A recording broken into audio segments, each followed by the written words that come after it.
Thank you very much, Chairman Burr and Ranking Member Warner, for allowing me to publicly appear before your committee today. I appreciate the committee's critically important efforts to investigate Russian interference with our democratic processes.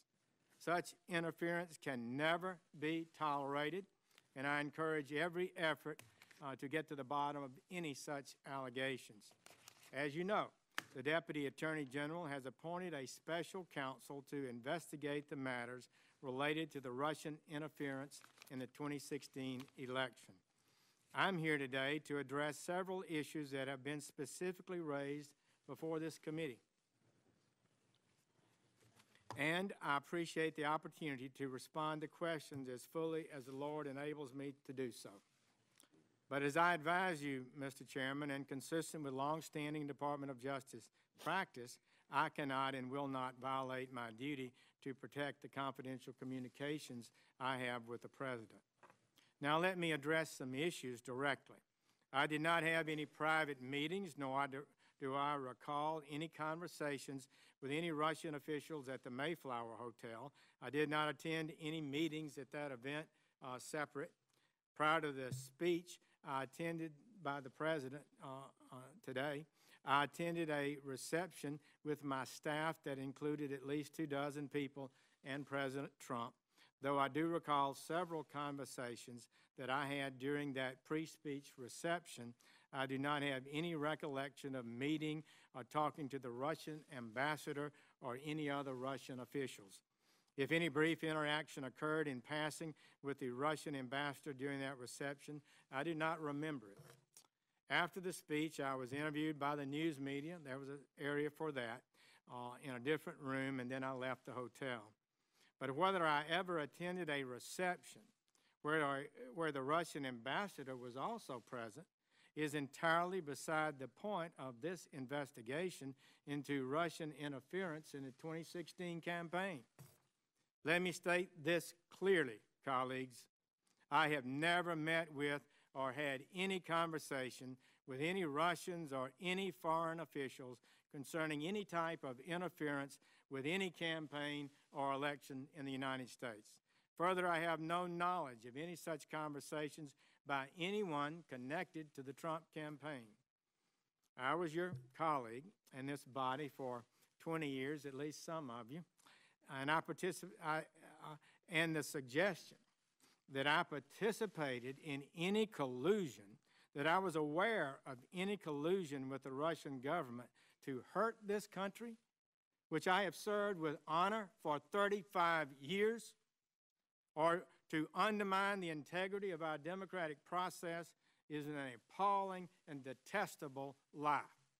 Relatedly, there is the assertion that I did not answer Senator Franken's question honestly at my confirmation hearing. Colleagues, that is false. I can't say colleagues now. I'm no longer a part of this body, but former colleagues, that is false. This is what happened. Senator Franken asked me a rambling question after some 6 hours of testimony that included dramatic new allegations that the United States intelligence community, the U.S. intelligence community, had advised President-elect Trump, quote, that there was a continuing exchange of information during the campaign between Trump's surrogates and intermediaries for the Russian government, close quote.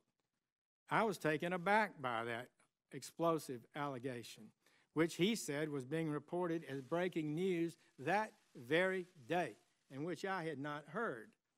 I wanted to refute that immediately. Any suggestion that I was part of such an activity, I replied to Senator Franken this way, quote, Senator Franken, I'm not aware of any of those activities. I have been called a surrogate a time or two in that campaign, and I did not have communications with the Russians, and I'm unable to comment on it. Close quote.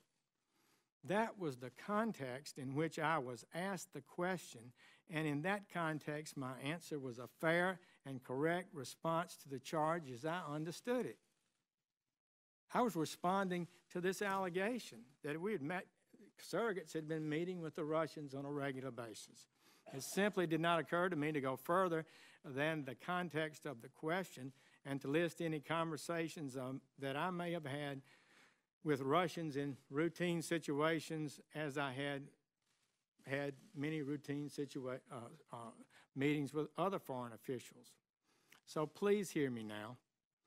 And it was only in March, after my confirmation hearing, that a reporter asked my spokesperson whether I had ever met with any Russian officials. This was the first time that question had squarely been posed to me. On the same day, we provided that reporter with the information related to the meeting that I and my staff had held in my Senate office with Ambassador Kislyak, as well as the brief encounter in July after a speech that I had given during the convention in Cleveland, Ohio. I also provided the reporter with a list of 25 foreign ambassador meetings that I'd had during 2016. In addition, I provided supplemental testimony to the Senate Judiciary Committee to explain this event. So I readily acknowledge these two meetings, and certainly not one thing happened that was improper in any one of those meetings. Let me also explain clearly the circumstances of my recusal from the investigation into the Russian interference with the 2016 election. Please, colleagues, hear me on this. I was sworn in as Attorney General on Thursday, February 9th.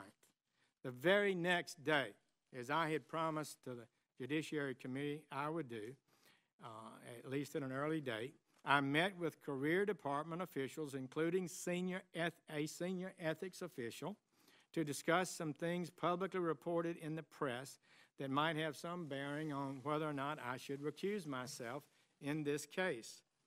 From that point, February 10th, until I announced my formal recusal on March 2nd, I was never briefed on any investigative details, did not access any information about the investigation. I received only the limited information that the department's career officials determined was necessary for me to form and make a recusal decision. As such, I have no knowledge about this investigation as it is ongoing today, beyond what has been publicly reported. I don't even read that carefully. And I have taken no action whatsoever with regard to any such investigation. On the date of my formal recusal, my Chief of Staff sent an email to the heads of relevant departments, including by name to Director Comey of the FBI, to instruct them to inform their staffs of this recusal and to advise them not to brief me or involve me in any way in any such matters. And in fact, they have not. Importantly, I recuse myself not because of any asserted wrongdoing or any belief that I may have been involved in any wrongdoing in the campaign, but because a Department of Justice regulation, 28 CFR 45.2, I felt required it. That regulation states in effect that department employees should not participate in investigations of a campaign if they served as a campaign advisor. So the scope of my recusal, however, does not and cannot interfere with my ability to oversee the Department of Justice, including the FBI, which has an $8 billion budget and 35,000 employees. I presented to the President my concerns and those of Deputy Attorney General Rod Rosenstein about the ongoing leadership issues at the FBI, as stated in my letter recommending the removal of Mr. Comey, along with the Deputy Attorney General's memorandum on that issue, which have been released publicly by the White House. Those represent a clear statement of my views. I adopted Deputy Attorney General Rosenstein's points that he made in his memorandum and made my recommendation. It is absurd, frankly, to suggest that a recusal from a single specific investigation would render the Attorney General unable to manage the leadership of the various Department of Justice law enforcement components that conduct thousands of investigations. Finally, during his testimony, Mr. Comey discussed a conversation that he and I had about the meeting Mr. Comey had with the President. I'm happy to share with the committee my recollection of that conversation that I had with Mr. Comey. Following a routine morning threat briefing, Mr. Comey spoke to me and my Chief of Staff. While he did not provide me with any of the substance of his conversation with the President, apparently the day before, Mr. Comey expressed concern about proper communications protocol with the White House and with the President. I responded. He didn't recall this, but I responded to his comment by agreeing that the FBI and the Department of Justice needed to be careful to follow department policies regarding appropriate contacts with the White House. Mr. Comey had served in the department for better than 2 decades, and I was confident that he understood and would abide by the well-established rules limiting communications with the White House, especially about ongoing investigations. That's what's so important to control. My comments encouraged him to do just that, and indeed, as I understand it, he in fact did that. Our Department of Justice rules on proper communications between the department and the White House have been in place for years. Mr. Comey well knew them. I thought and assumed correctly that he complied with them. So I'll finish with this.